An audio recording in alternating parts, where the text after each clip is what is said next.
Виктор Петрович Астафьев. Стрижонок Скрип.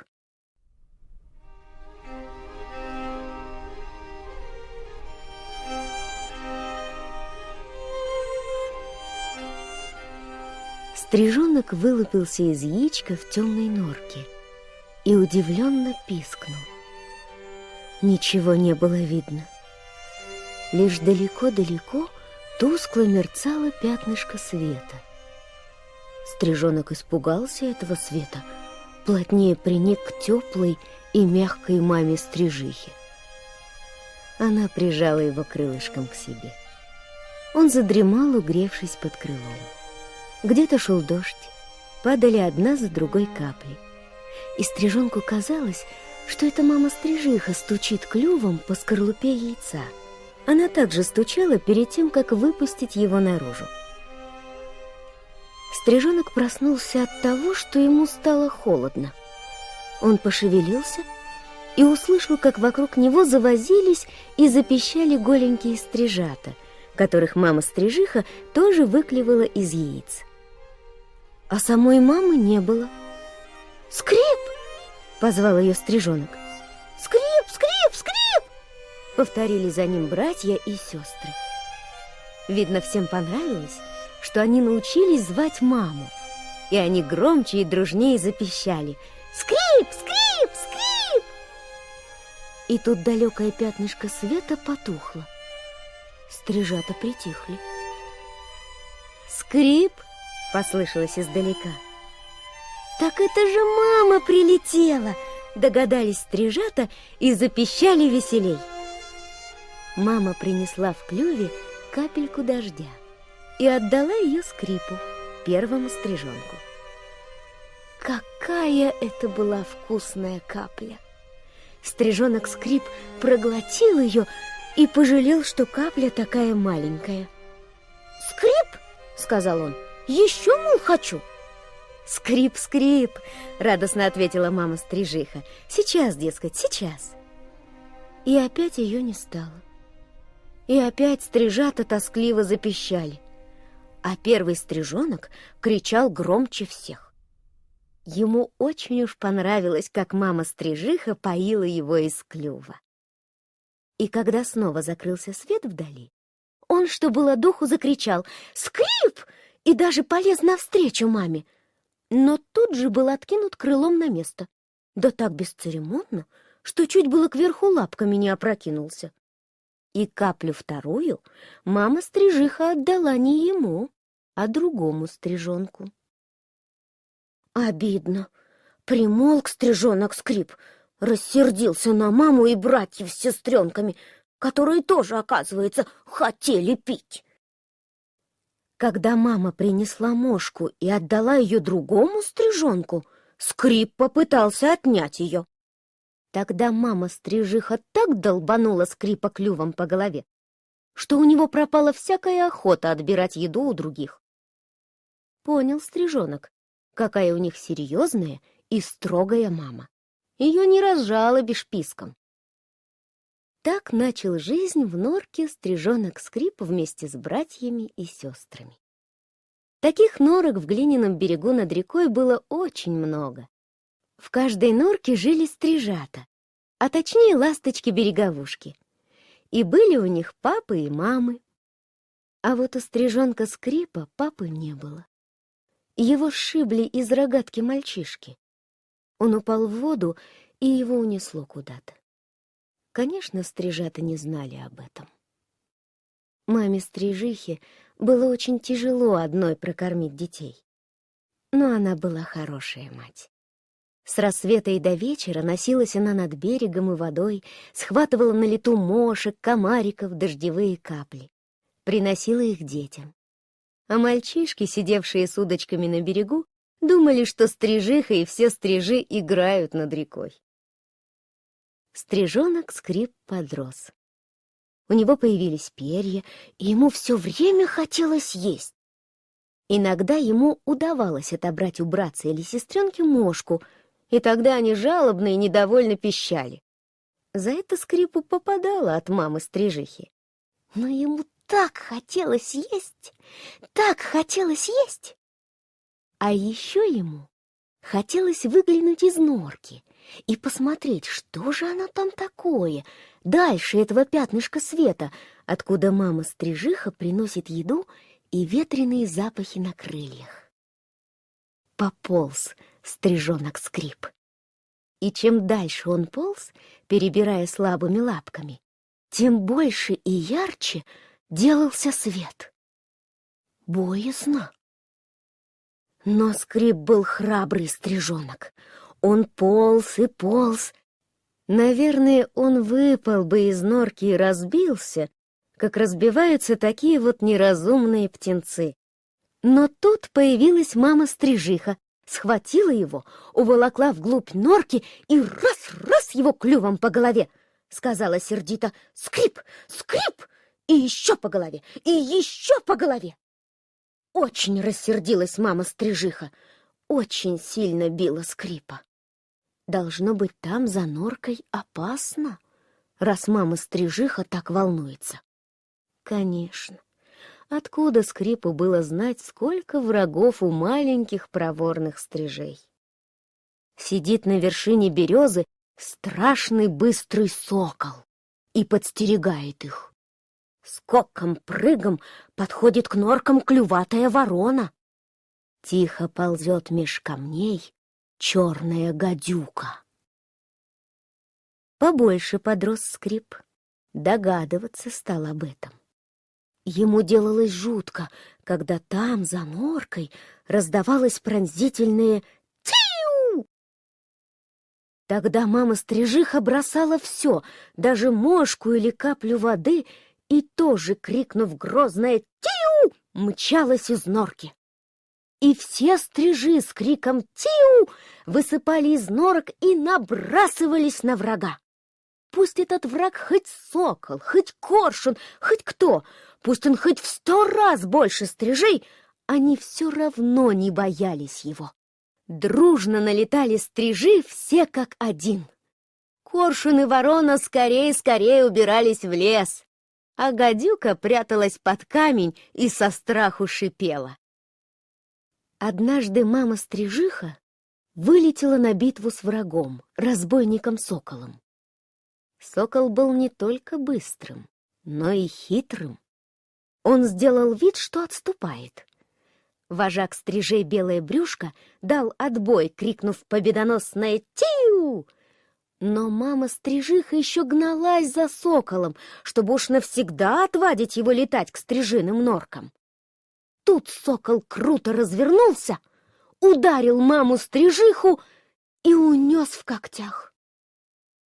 Только щепотка перьев кружилась в воздухе. Перья упали в воду, и их унесло. Долго ждал стрижонок Скрип маму. Он звал ее, и братца, и сестренки тоже звали. Мама-стрижиха не появлялась, не приносила еду. Потускнело пятнышко света, настала ночь. Утихло все на реке. Утихли стрижи и стрижата, пригретые папами и мамами. И только Скрип был с братьями и сестренками без мамы. Сбились в кучу стрижата. Холодно без мамы, голодно. Видно, пропадать придется. Но Скрип еще не знал, какой дружный народ стрижи. Ночью к ним нырнул вожак Белое Брюшко, пощекотал птенцов клювом, обнял их крыльями, и они пригрелись, уснули. А когда рассвело, в норку к Скрипу наведалась соседка-стрижиха и принесла большого комара. Потом залетали еще стрижи и стрижихи и приносили еду и капли воды. А на ночь к осиротевшим стрижатам снова прилетел вожак Белое Брюшко. Выросли стрижата, не пропали. Пришла пора покидать им родную норку, как говорят, становиться на крыло, самим добывать себе пищу и строить свой дом. Это было радостно и жутко. Скрип помнит, как появился в норке вожак Белое Брюшко. Вместо того, чтобы дать ему мошку или капельку, он ухватил Скрипа за шиворот и поволок из норки. Скрип упирался, пищал. Белое брюшко не обращал внимания на писк Скрипа, подтащил его к устью норки и вытолкнул наружу. Ну что было делать Скрипу? Не падать же! Он растопырил крылья и полетел. И тут на него набросились все стрижи, старые и молодые, все-все, и погнали его от норки всей стаей навстречу ветру, навстречу ослепительному солнцу. «Скрип! Скрип!» — испуганно закричал стрижонок, захлебнувшись ветром, и увидел под собой воду. «Скрип! Скрип! А если я упаду?» — с ужасом подумал он. Но стрижи не давали ему упасть. Они гоняли его кругами над водой, над берегом, над лесом.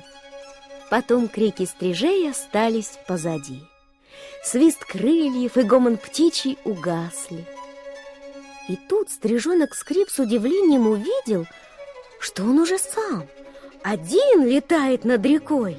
И от этого сделалось так радостно, что он взмыл высоко-высоко и крикнул оттуда солнцу, реке, всему миру: «Скрип!» И закружился над рекой, над лесом. Даже в облако один раз залетел, но там ему не понравилось. Темновато и одиноко.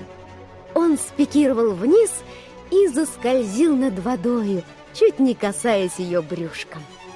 А потом Скрип и сам стал помогать стрижам, вытаскивал из норок стрижат и тоже гнал их над рекой вместе со всеми стрижами и кричал: «Скрип! Скрип! Держи его! Догоняй!» И ему было весело смотреть, как метались и заполошно кричали молоденькие стрижата, обретая полет, вечный полет. Скрип много съел в этот день мошек, много выпил воды. Ел и пил он жадно, потому что стрижи всегда в движении, всегда в полете, и оттого надо им все время есть, все время пить. Но день кончился. Он еще раз плюхнулся белым брюшком на воду, схватил капельку воды, отряхнулся и поспешил к своей норке. Но найти ее не смог. Ведь снаружи он никогда не видел свою норку. А сейчас все норки казались ему одинаковыми. Норок много, разве их различишь? Скрип сунулся в одну норку. Не пускают. В другую. Не пускают. Все стрижиные дома заняты. Что же делать? Не ночевать же на берегу. На берегу страшно. В норке лучше. И Скрип начал делать свою норку. Выскребал глину остренькими когтями, выклевывал ее и уносил к воде, снова возвращался к яру и опять клевал, скреб, а в землю подался чуть-чуть. Устал Скрип, есть захотел и решил, что такой норки ему вполне хватит. Он немного покормился над рекой и завалился спать в свою совсем еще не глубокую норку. Неподалеку рыбачили мальчишки. Они пришли к стрижиному яру, и один мальчишка засунул руку в норку и вынул Скрипа. Что только пережил Скрип, пока его держали в руках и поглаживали, как ему казалось, громадными пальцами. Но ничего, попались ребятишки, хорошие. Выпустили Скрипа. Он полетел над рекой и со страху крикнул: «Тиу!» Все стрижи высыпали из норок. Глядят, никого нет. Ребятишки уже ушли, сокол не летает. Чуть было не побили стрижи Скрипа, но пожалели. Молодой еще. Тут понял Скрип, что в маленькой норке не житье, и принялся снова работать. Он так много раз подлетал к своей норке, чтобы унести глину, так пробивался вглубь яра, что норку эту отличал уже ото всех. Как-то опять пришли мальчишки. Засунули руку, чтобы вытащить Скрипа, а достать не могут. Скрип вертел головою и, должно быть, насмешливо думал: «Шалишь, братцы, мальчишки, и вообще совесть надо иметь». Хорошо, спокойно жилось в своей норке. Теперь Скрип наедался и напивался досыта, сделался стремительным, сильным. Но вот отчего-то сделались беспокойными стрижи. Они почти не находились в норках, а все летали, кружились, лепились на проводах и часами сидели молча, прижавшись один к одному. А потом с визгом рассыпались в разные стороны, присаживались к осенним лужам, заботливо клевали глину и снова сбивались в стаи, и снова тревожно кружились. Эта тревога передалась и Скрипу. Он стал ждать, сам не зная чего, и в конце августа на рассвете вдруг услышал призывный голос вожака Белое брюшко. «Тию!» — крикнул вожак. В голосе его на этот раз не было угрозы.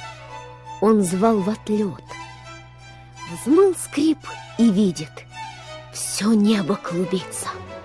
Тучи стрижей летят к горизонту. «Тию!» — звал вожак. И стайка Скрипа помчалась вдаль, смешалась с другими стаями. Стрижей было так много, что они почти заслонили собой разгорающуюся в небе зарю. «Скрип! Скрип!» — тревожно и тоскливо кричали стрижи, прощаясь до следующего лета с родным краем. «Скрип!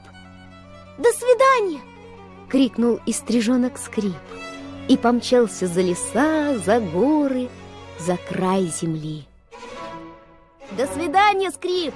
До свидания! Прилетай в свою норку!» — кричали вслед Скрипу мальчишки-рыбаки. Стрижи улетают в одну ночь и уносят с собою лето. Прилетают они в одну ночь и приносят с собою лето. Скучно без стрижей на реке, чего-то не хватает. Где ты, маленький Скрип? В каких краях и странах? Возвращайся скорее, приноси нам на крыльях лето.